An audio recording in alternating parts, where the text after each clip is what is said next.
Bismillahirrahmanirrahim. Assalamu alaikum. Students, today we will discuss the topic of shock. This is a very important topic as far as university question and your viva is concerned.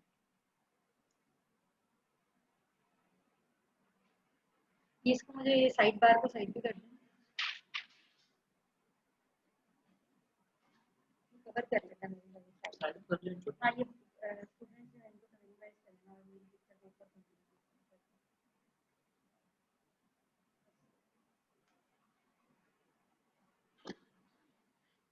What is shock?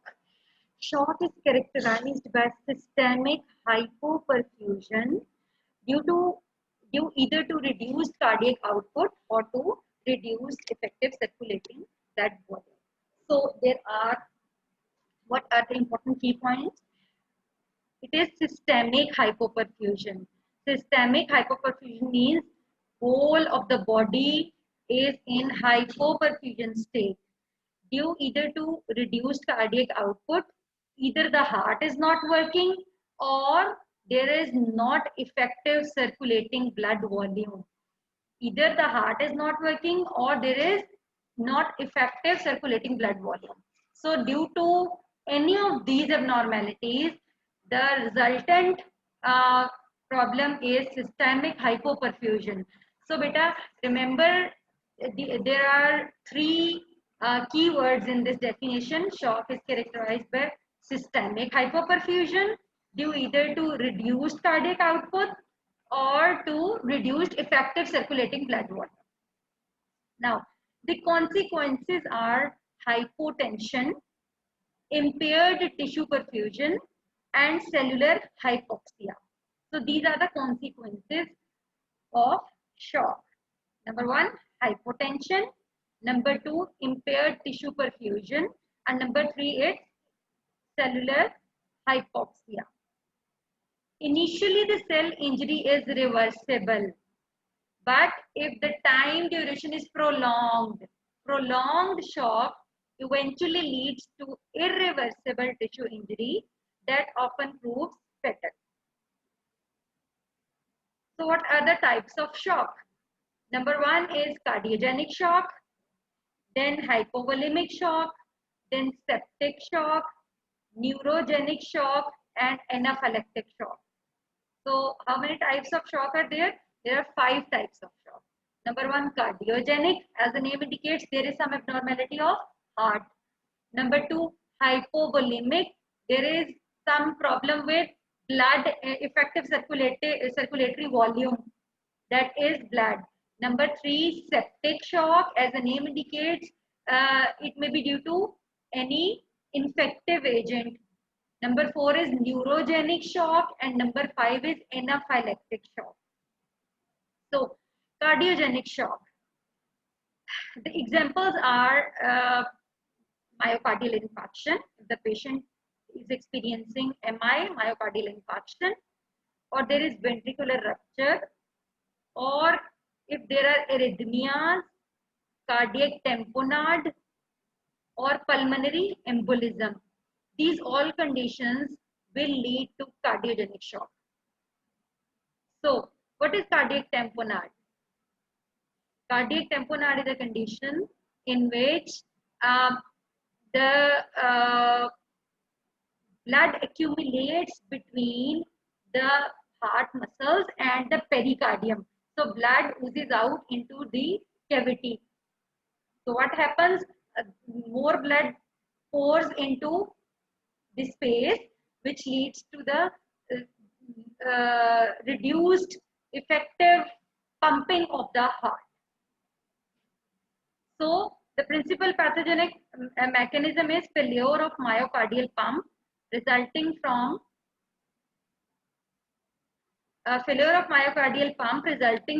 intrinsic myocardial damage, or there is extrinsic pressure or obstruction outflow. What are the pathogenic mechanism? Intrinsic myocardial damage. The heart muscles are damaged. They cannot effectively pump blood, or there is extrinsic pressure. How the pressure is built? In cardiac tamponade. As I have told you, the blood oozes out from the heart muscles are damaged, and blood oozes out between the heart muscles and the pericardium. So this leads to extrinsic pressure. The blood produces pressure on the heart, and the heart cannot easily pump blood. So there is extrinsic pressure, or obstruction to outflow. So the other cause is hypovolemic shock. Hypovolemic shock, how does it happen? In hemorrhage or in fluid loss. Hemorrhage, that the blood is lost, and the fluid loss due to vomiting, diarrhea, burns, and trauma. Better remember, this fluid loss is very frequently seen in infants, as, as even one or two vomits can even cause them hypovolemia. So fluid loss is mostly seen in infants, or uh, in vigorous diarrhea or vomiting.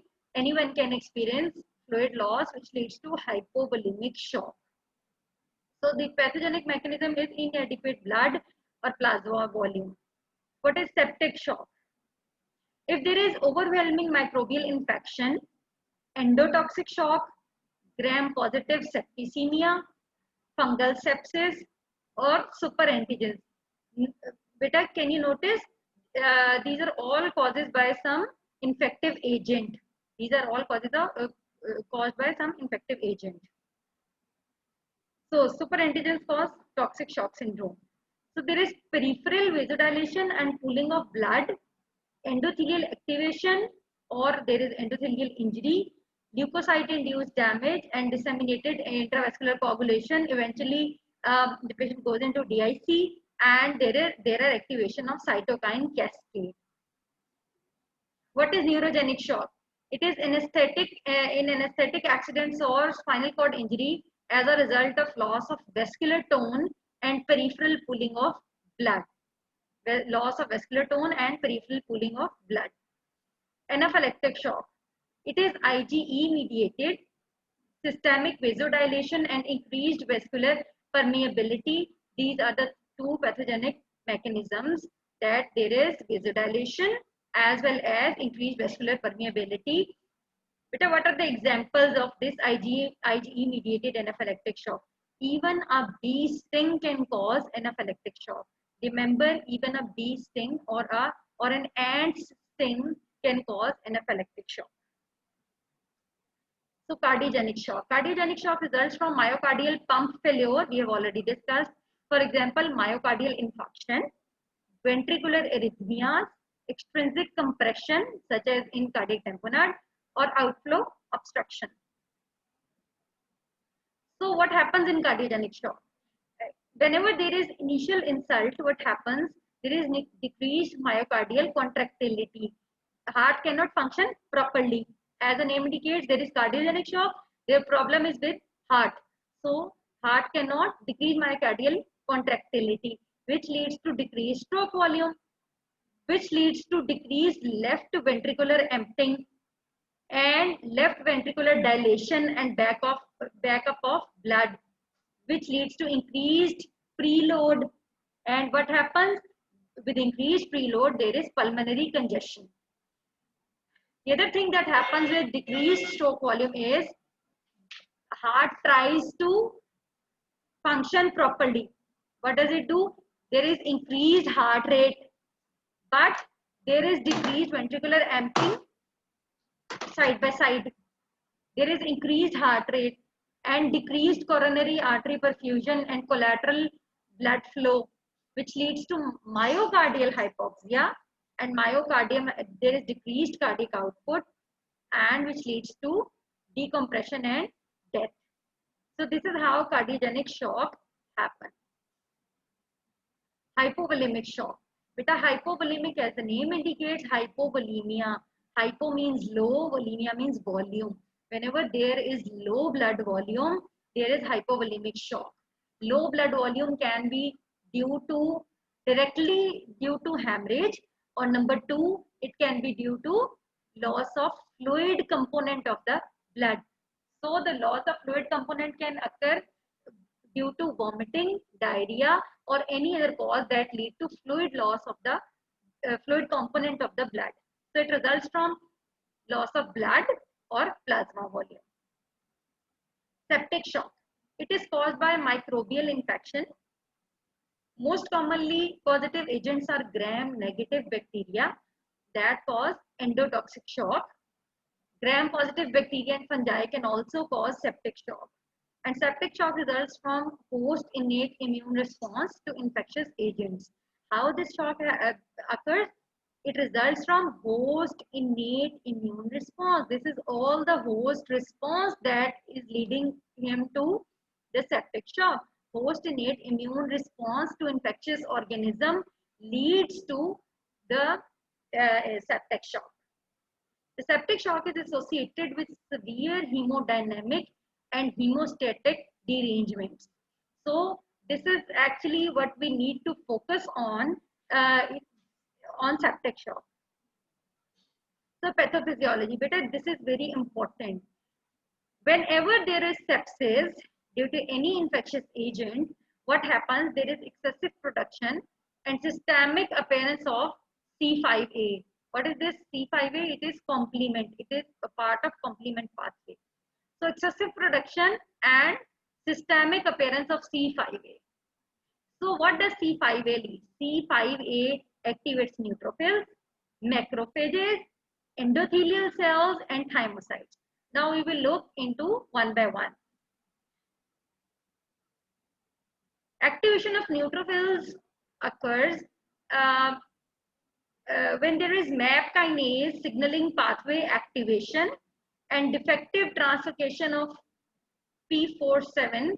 So what you need to memorize in all this complicated pathway, you need to memorize that whenever there is excessive production of and systemic appearance of C5A, neutrophils gets activated. There is MAP kinase signaling pathway activation, and eventually loss of oxygen dependent killing of bacteria occurs, and which leads to lethal bacteremia.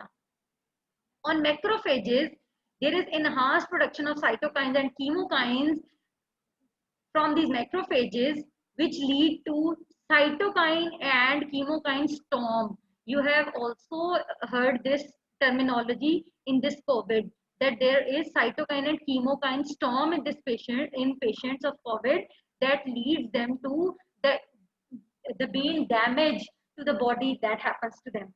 So in this sepsis, the same mechanism also happens. There is cytokine chemokine storm that leads to uncontrolled inflammation and leads the patient to multi-organ failure. So what happens to endothelial cell? Beta, there is production of tissue factor. You know, a tissue factor is present inside the endothelial cells.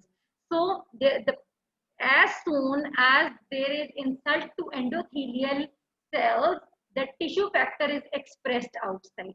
So this production of tissue factor, imbalance in the regulation of coagulation. Whenever tissue factor is produced, you know the coagulation pathway is activated. So the epithelial cell damage leads to the increased expression and production of tissue factor, and tissue factor now initiates the coagulation pathway. So there is imbalance in the regulation of coagulation, and this leads the patient to DIC. Better remember, this leads the patient to DIC, and DIC leads the patient to death. So on thymocytes, what happens?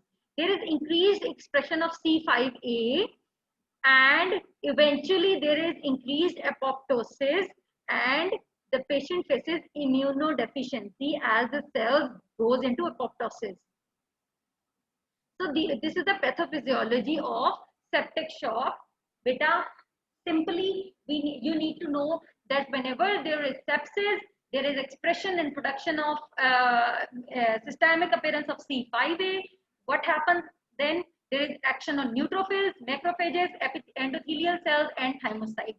On neutrophils, there is loss of oxygen dependent killing of bacterial capacity of neutrophils, which leads to lethal bacteremia.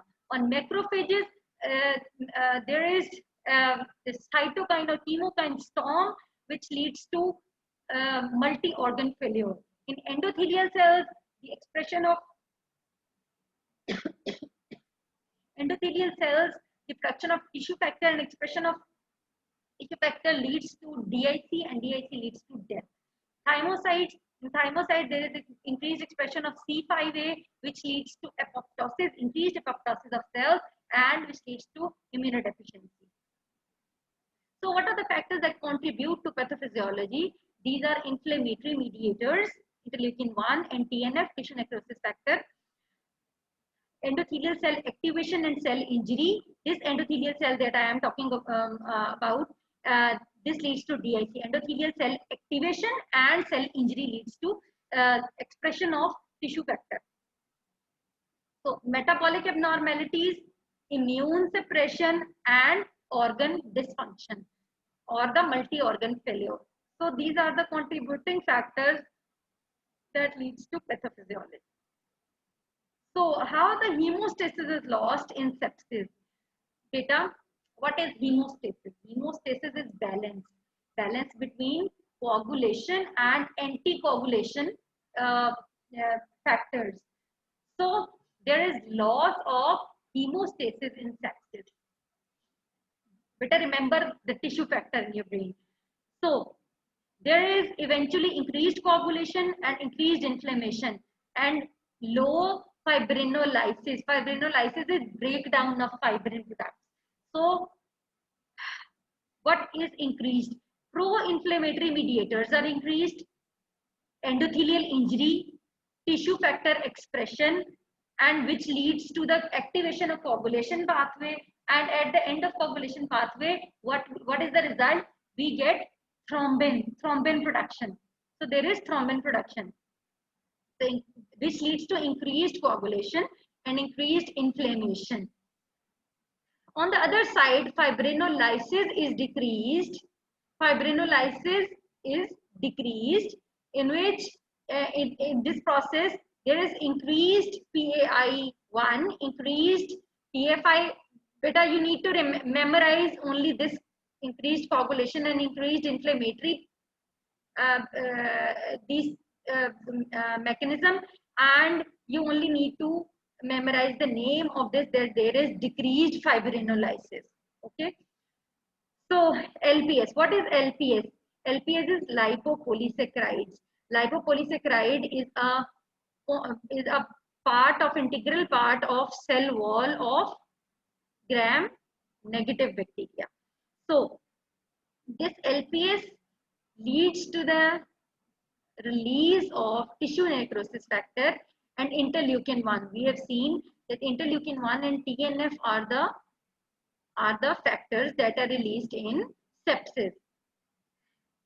So which leads to interleukin-6 and interleukin-8 production, and there is nitrous oxide production. NO is nitrous oxide. What does nitrous oxide do? It causes vasodilation, and TF and other mediators are also released. So what happens? We have already discussed this, but this is the picture from your book, so you need to know what is this. LPS is lipopolysaccharide from gram-negative bacteria. This leads to the production of all these tissue necrosis factor, interleukin-1, 6, interleukin-8, as well as the production of nitrous oxide and plasminogen activation factor. So this leads to the monocyte macrophages neutrophil activation. This leads to the white blood cell activation. So the white blood cells are activated, as well as endothelial cells are activated, as well as complement activation is there, C5a. We have already discussed C5a activation is there, and endothelial cell activation is there, and WBC activation is there. WBC is particularly monocyte macrophage and neutrophil activation. What are the signs and symptoms that patient get? Patient has fever. Patient has liver released acute phase reactants. And what does bone marrow do? Bone marrow release more WBCs. Preformed WBCs that are still residing in bone marrow, they are released.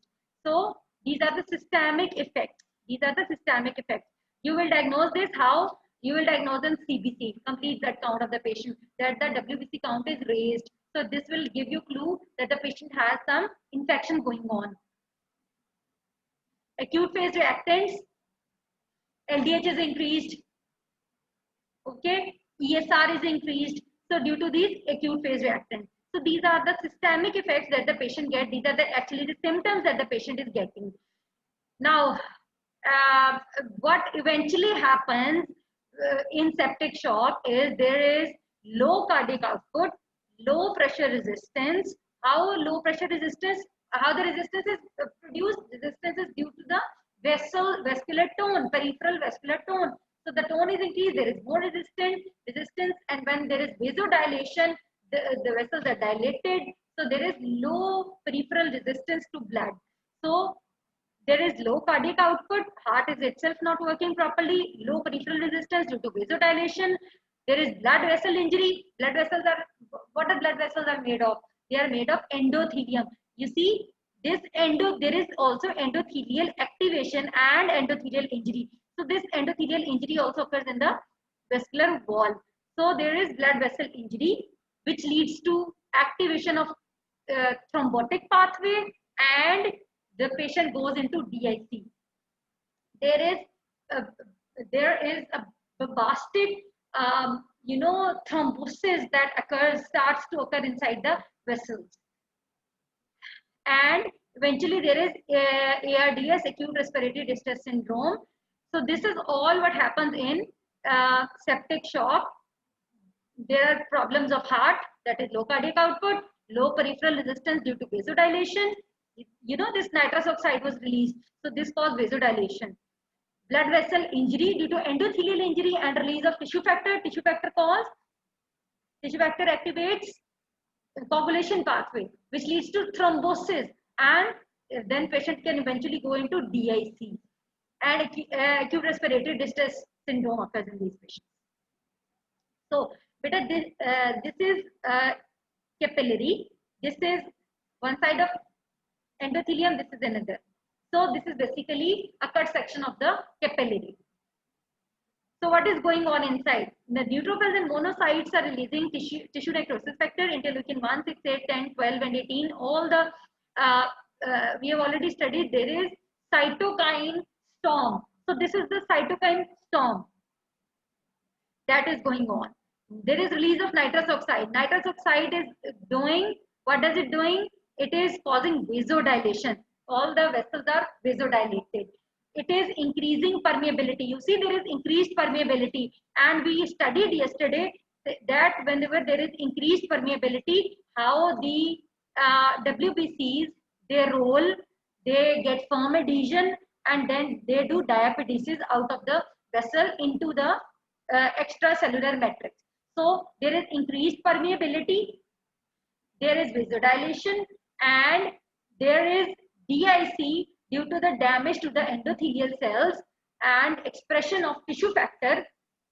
This leads to the increased thrombosis and DIC, disseminated intravascular coagulation.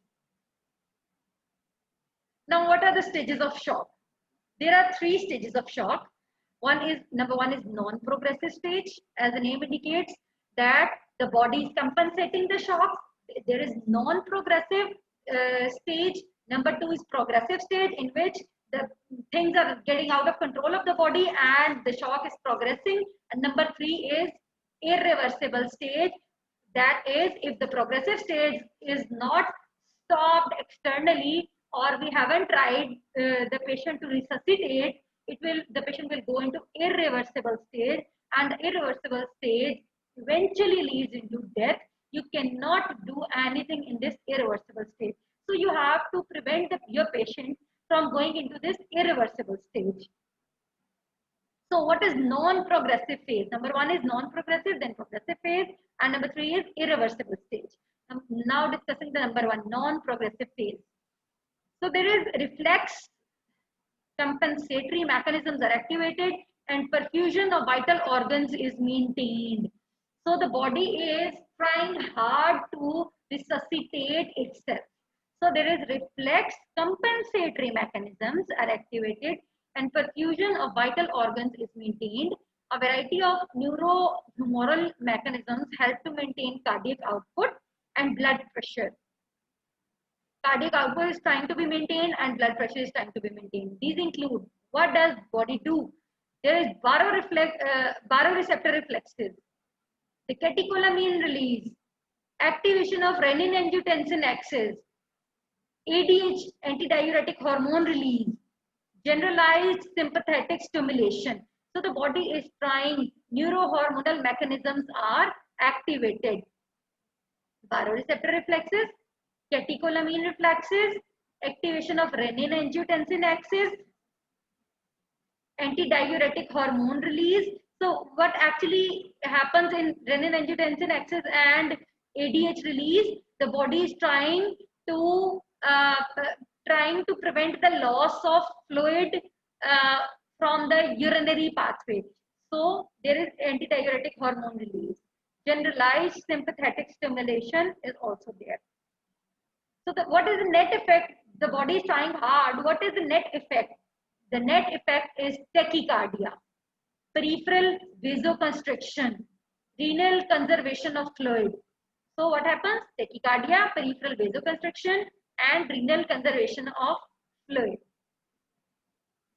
The next stage is progressive phase. If the underlying causes are not corrected, shock passes to the progressive phase. There is a widespread tissue hypoxia. In the setting of persistent oxygen deficit, intracellular aerobic respiration is replaced by anaerobic glycolysis. Beta, this is the key word in this progressive phase, that the things are getting out of control of the body, and the shock has progressed from non-progressive phase to the progressive phase, and in this there is intracellular respiration is replaced by anaerobic glycolysis with excessive production of lactic acid. So the byproduct of anaerobic glycolysis is production of lactic acid. The resultant metabolic lactic acidosis lowers the tissue pH. So the tissue pH is lowered, that is, there is acidic pH, and blunts the vasomotor response, arterioles dilate, blood begins to pool in the microcirculation. So this is all that is happening in progressive phase. What is the result? There is, due to lactic acid, pH is lowered, there is acidic pH, and blunt to vasomotor response, arterioles now dilate, and the blood begins to pool in these dilated vessels peripherally. So heart is not getting effective preload to pump it to the body. Now, if the progressive phase is not stopped, the body goes into irreversible stage. But this is the stage in which we have lost our patient. So the process eventually enters an irreversible stage in which lysosomal enzyme leakage is there. You know, whenever lysosomal enzyme leakage happens, there is a massive, immense damage to the cells. So the myocardial contractile function worsens in part because of nitric oxide synthesis. If intestinal flora enters the circulation, bacteremic shock may be superimposed. At this point, the patient has complete renal shutdown because body was already trying to save the fluid loss. So now the body has gone into, there is complete renal shutdown as a result of acute tubular necrosis, which ultimately leads to death of the patient. So there is myocardial contractile dysfunction. Their intestinal flora may gain entry into the circulation. And number 3, there is renal shutdown and due to acute tubular necrosis, and the patient goes into multi-organ failure and death happens. So what are the signs and symptoms of shock? For example, you are a medical officer in your emergency room, ER. So a patient presents to you with these signs and symptoms. You have to pick the signs and symptoms, and you should know that the patient is going into shock. because the time is very limited in which you have to save your patient. So the patient usually presents with hypotension, rapid weak pulse. That is why rapid, because the patient has got tachycardia, rapid weak pulse, oliguria, thirst, rapid shallow breathing, and there is cold skin. Why cold skin? Because peripherally the blood is not, there is vasoconstriction, peripheral vasoconstriction, so there is cold skin. But in septic shock there may be warm skin. Why warm skin? Because we have already seen in septic shock there is peripheral vasodilation and pooling of blood. So due to the pooling of blood peripherally there may be warm skin and the pinkish appearance of the skin. So the patient presents with hypertension, rapid weak pulse, oliguria, thirst, rapid shallow breathing, and cold or warm skin. Both can be there. So, beta, this is all about shock. I hope you got the this topic, and this is very important. Beta, please read it once from your book also, so this gets uh, retained in your memory. Thank you, Allah.